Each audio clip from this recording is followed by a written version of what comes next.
Yo, what is up? Welcome to the YouTube channel. It is Racquet with another tier list video. This one's going to be about Valorant. I know I'm wearing Phoenix's jacket, so I'm getting all in theme for this. No, I'm joking. Yeah, this is going to be an agent's tier list. I feel like people get so triggered about tier lists these days. You know, it's all about opinion. It's all about getting our thoughts out there. There's no strict guide for tier lists. It's what we personally experience. It's based on our personal criteria. You know, there's so many different arguments about tier lists nowadays. It's like, what the hell, this guy's stupid. Like, what is he talking about? People have different experiences, and there's a reason why people think that particular way. Are these people, you know, using their tier lists in a competitive sense? Are they going to use it into a solo queue type of sense? Why are they doing it from their initial experience? Are they doing it from the YouTube VODs they've been watching, the tournaments? There are so many different variables with tier lists. Are they, you cannot be triggered from these types of things. It's personal opinions. People watch it to get these personal opinions. You shouldn't exactly throw people under the bus like that and be rude. Avoid that under the way. Feel free to do that to me. Anyway, okay, so what exactly is going to be my criteria for this tier list? Now, much like my initial tier list, I'm going to be trying to balance out the esports side and the competitive side, or like what we have right now on unrated, which is going to be the most difficult tier list to make, because there are characters in the esports side that are fantastic that may not transition into the competitive for unrated side. So I'm trying to blend all of these in one, and maybe at the end of the video, for shits, I would try and do like really quick individual tier lists for both of those sort of subjects, so we can get a little bit more context on what I'm trying to think. So, who is S tier right now? Well, I think these S tier characters, not in any particular order, but I think definitely Reyna belongs up there.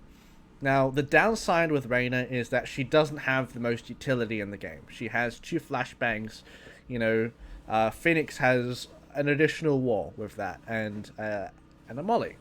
But Reyna has carry potential and can facilitate players that are really good at the game and that get the early kills. And especially with pistol rounds, she is near unstoppable if she does get that early on kill, which is why we see some teams, you know, her buying armor and people supplying her with the ghost, because she just becomes an absolute frag machine and it's so difficult to kill. It's just like a mini raid boss within those rounds. And the fact that she can have that clutch potential by getting those constant heals, the overheals, can make her a one-of-a-kind situation for someone who is very talented at the game. So I think both in a unrated, competitive, and an esport variation, this character is going to be very strong. Probably more in the unrated / competitive type, because of how she interacts as like a solo carry. But definitely with the right type of people within an esports team, I can imagine people trying to facilitate this type of playstyle. Who else are we going to have up there? Now, I think Sage is a character that people say, oh yeah, she's not like required on every single map, but like the fact that you have to add that annotation in before you address that sentence means that it's coming from somewhere. It's like you're trying to be someone who is what's the word? A contrarian. It feels like when people say that, they're attempting to be a contrarian, because everyone has basically been saying that she has been S tier for so long. Like, you always have to have a Sage in your composition. Now, I'm under the opinion that for the most part, having a Sage on your team is good. You pretty much, in every scenario, would be like, okay, having a Sage in your composition, for the most part, always helps you out. The fact that she has a huge slow, the fact that she has a heal, a resurrection, and most of all, a wall. The reason why I think Sage is so important, much like the character that I'm going to add next into the S tier, is because of the fact that when you do get a site, or when you are defending a particular site, it is way more difficult to get into the site if you're going against an opposition, the opposition that is playing a Sage, right? Because of the wall, because of the slow. You can effectively affect multiple areas at the same time with this character. You have 2 charges of Rousseau, and you have 1 wall. So, and you also can look at an angle. There's multiple avenues multiple options you can abuse of Sage, and because of how flexible she is, because of her ultimate as well, having the opportunity to come back from a round because of a one-man deficit, I think Sage is still very, very good, and she does belong in the S tier. She has been hit a little bit, and I think the war nerfs don't exactly affect the defense too much. I think it actually affects the offense of Sage, because what some people were doing for particular sites, you'd walk in with a Sage, smoke off an area, you'd like wall off heaven, for example, from a decent distance. Now you can't do that, and you have to go in a more close range area to do that. So I think her attack is actually a lot worse than what it used to be, but I think her defense is still very strong, and that's why you mostly pick her because of those defensive capabilities and you marking several areas at the same time. Now, for pretty much decent, well, nearly identical reasons for Sage, I'm going to put Cypher in this S tier.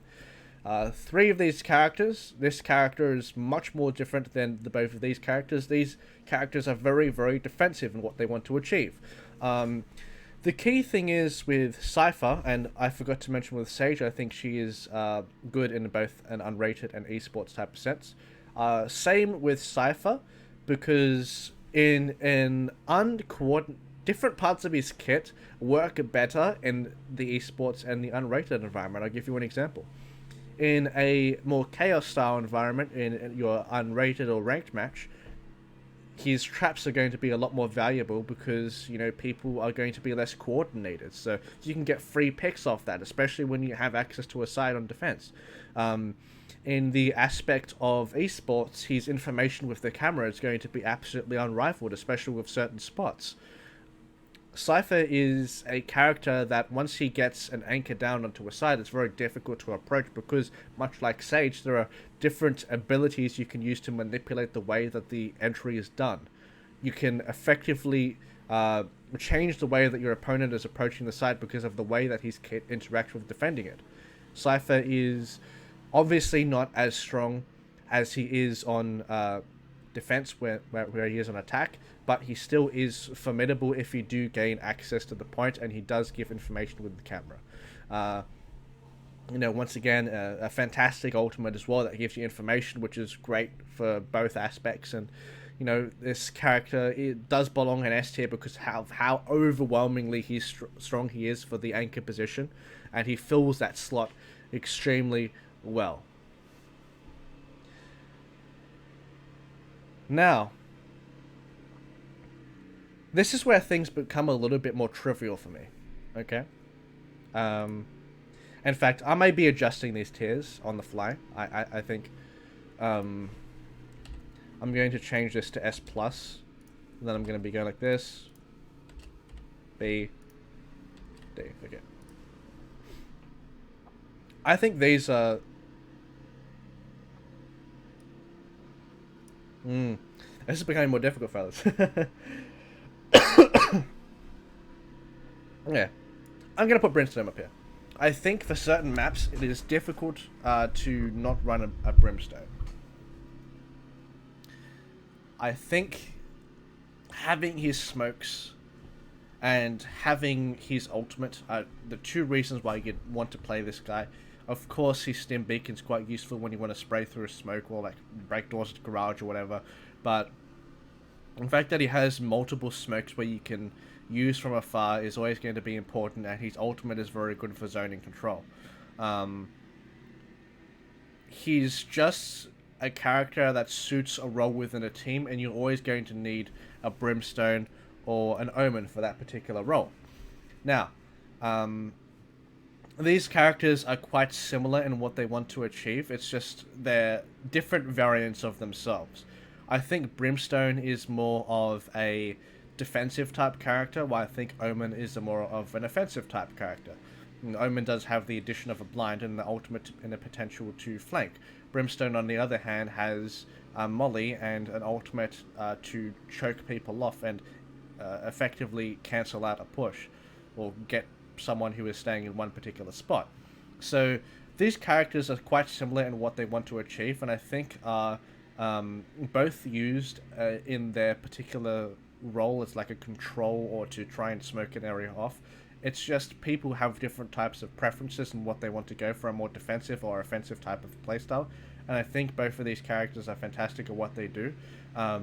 And maybe I have a little bit more bias towards Brimstone in the esports aspect. I think he's probably a little bit more better of a character than Omen there. But I think in the unrated or ranked version, I think Omen's the better character than Brimstone. So these characters are quite similar in what they want to achieve, and both deserve this S+ tier slot. Now, this is actually quite controversial to some people, but I think Breach belongs in S tier, because I don't think he's actually that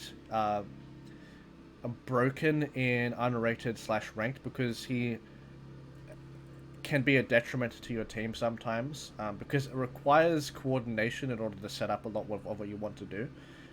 Sure, you can function as an individual carry, but at the same time, I feel like he really, really shines in like the esports team environment. Like, if we were just judging based on that, he would be S tier, perhaps even before some of these characters.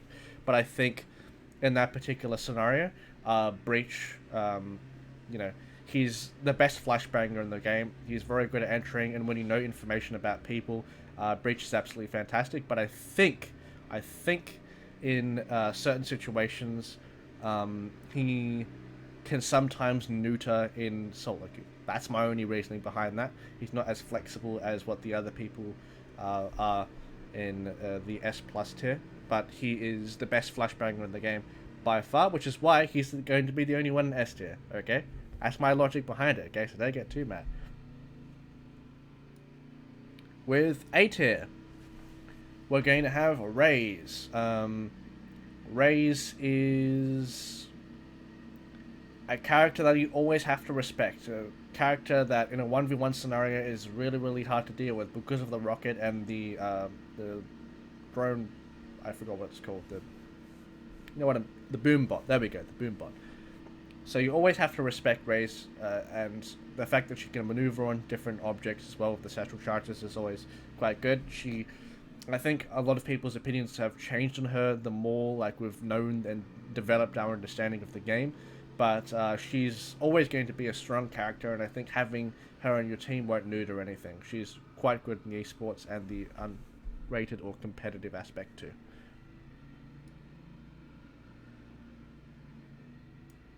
Now, I think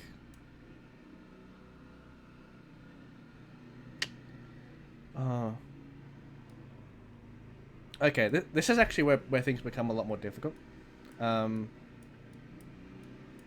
Now.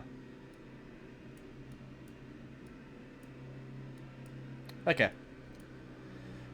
These three are very, very awkward to tier. I'm just going to be going through these quite quickly now. I think Phoenix in unrated is quite good. Okay. But he, to me, lacks the authority that Breach has in an esport environment. It seems a little bit overkill to have both of them on your team as well, so it feels like Phoenix sort of gets outshined in that department and isn't as flexible. A little bit of a one-trick offensive type character, but can do well in a carry's hands. Sova, throughout the beta, and had probably, from memory, the best stats out of any performing unrated character because of how easy it is to access the information. I think with esports, Sova isn't as useful, although I think that he's very, very good on the newest map Ascent. But, he isn't exactly unfair, but he does present himself to be very good in situations that do come within the game, whether it be you're the last person alive versus someone else and they're trying to get the bomb. Your ult can pretty much guarantee you that win because you can just hide, and whenever you hear the toot toot of them getting onto the bomb, you can just ult them, and all of a sudden they have nothing pretty much they can do, because if they get back onto it, you can ult them again. Sova's quite good in situations that require a little bit of work, and he can give you that extra edge. And especially with different arrow spots and maps, I imagine perhaps Sova long term could be a better character. Jet, I memed on her for being a useless character in my first initial tier list, but I think for certain carry players and the way that you can peek and change to another angle is always going to be quite strong. It's just like she doesn't have the most utility. But if you do have a team that is overloaded with utility, then you can use her as that sort of carry archetype. So yeah, she is an okay character. She's not overbearing. She just is always going to be good in that unrated environment, and I think with the right sort of team around her and an esports team, she can also do quite well too. So there we go, that's my B. Now, Viper, like, it feels bad having her on D tier, but I feel like she's just too slow on what she wants to achieve. On paper, her kit looks good, but in reality, it's like, okay. Really? You know? Once you play her, you understand a little bit more of how niche she is. She's just too slow at what she wants to do. She's good in very specific situations, but she just gets gaped by her ability to not adapt to mainstream use, unfortunately. So yeah, it's unfortunate for her. But yeah, that's my final tier list based on, you know, the esport and unrated, trying to balance that together. Here's a little bit of a quick adaptation. If I were to just go solely on esports, then it would probably be like this. Wait, actually, let me think for the esports aspect. It would probably go like this. Yeah, it'd probably just be those swapping it out. If I were to do just basically between solo queue, then I would probably go